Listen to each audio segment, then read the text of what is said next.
What if the housing market in Australia is not going up?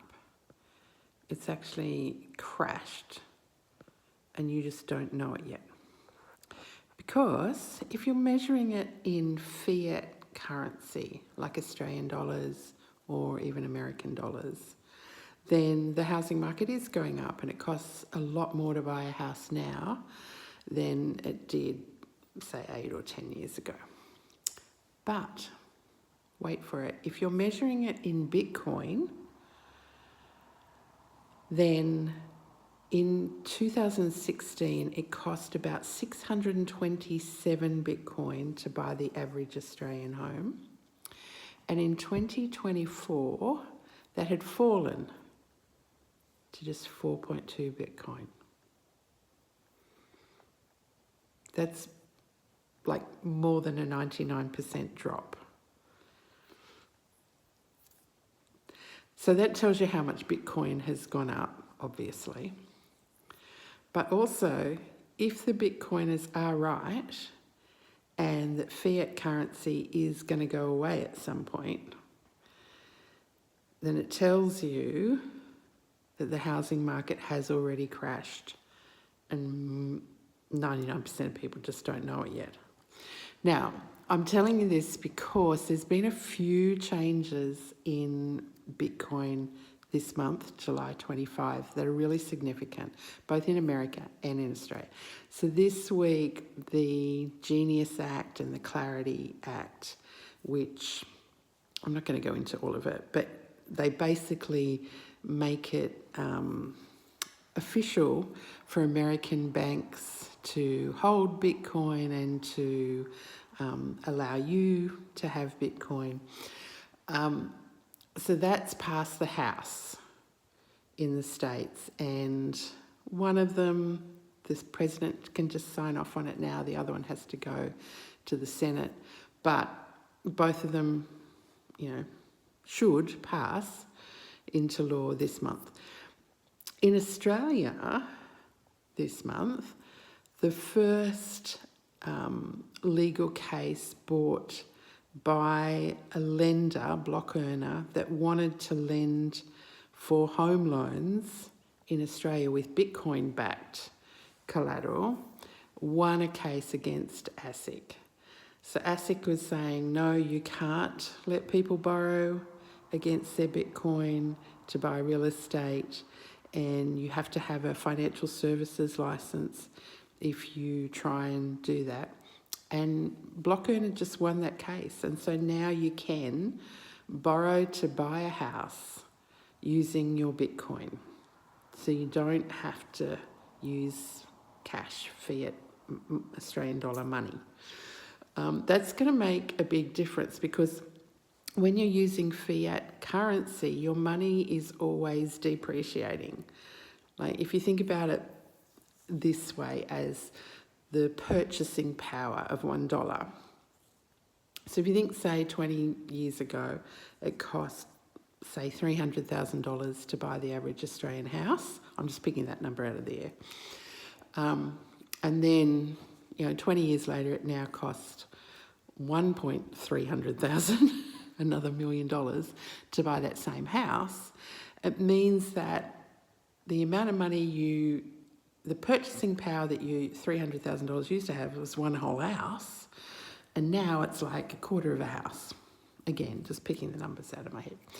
So it means that the power to purchase of your money has just been diving over time, and that's what inflation is. Okay, assets go up, prices go up. That's what we call inflation. Things get more expensive. Everyone knows that happens, but they don't often think about it in the purchasing power. How much can I buy with this same dollar?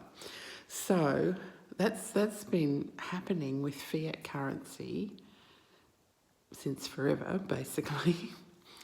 Let's think about it in terms of gold. The average Australian home, in terms of gold, from 2016 to 2024, halved. So you only need half the amount of gold to buy the average Australian home in 2024 as you did in 2016. So again, it just shows that the housing market has collapsed as against other asset classes. So if you're putting all of your fiat currency into real estate, I'm just saying you might want to have a hedge against that moving forward. And if you have got Bitcoin, then don't just go out and buy a house with it because you can.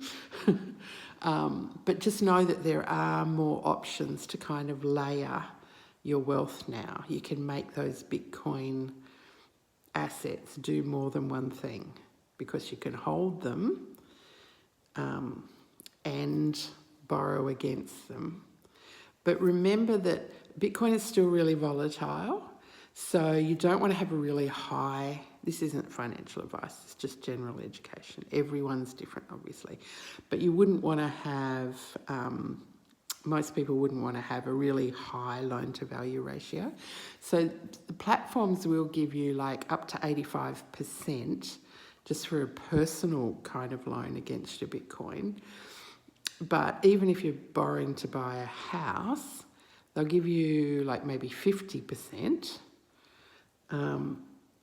But even so, remember that from its all-time highs to its lows in any one cycle, whether that's 2017 or 2021 or this year, Bitcoin can drop by like 95% sometimes. It's a lot. And if that happens and you've got a loan against it, then the lender can liquidate your Bitcoin, can sell your Bitcoin. So you lose the underlying asset as well as you'd have to pay back the loan at that higher valuation. So you could lose a lot of fiat as well. So, there's risks involved. You'd have to see your own financial planner, get some advice on your individual circumstances.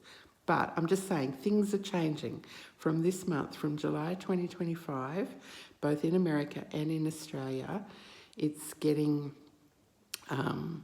a lot more into the mainstream banking, mainstream lending products than Bitcoin has ever been up until this point.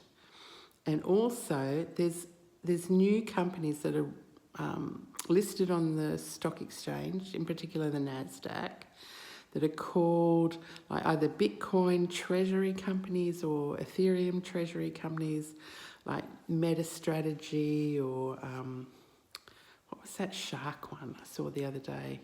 Something Shark, that is the Ethereum one. And what they're doing is combining like a normal NASDAQ stock, basically, that Wall Street companies and banks and super funds and pension funds and just ordinary individuals can buy and sell like they do any other stock, like buying and selling the Commonwealth Bank stock. They can buy and sell these treasury companies, and it's all within their normal remit. Like they don't have to do anything special to be able to buy them, whereas before the only way you could buy Bitcoin was actually buying Bitcoin or even buying a Bitcoin-backed ETF, exchange-traded fund. Now you don't, a lot of pension funds were saying, that's too risky, so we don't allow our traders or investors to do that. But now they can just buy a normal stock on the NASDAQ, one of these treasury companies. So they're combining getting equity, getting capital from the equity markets and building up their stocks of Bitcoin, which is like appreciating because Bitcoin has gone up like 50% this year. So it's going up more than the stock market is going up, which is making these individual stocks go up more, like more than 50%. So they're going up more than some of the Magnificent Seven stocks, like more than 1,000% in a year. So anyway, I'm just saying there's a lot of things that are changing around Bitcoin, and I'm interested in those changes and how they're going to play out and learning the best strategies for dealing with it. So you've got tips, let me know in the comments.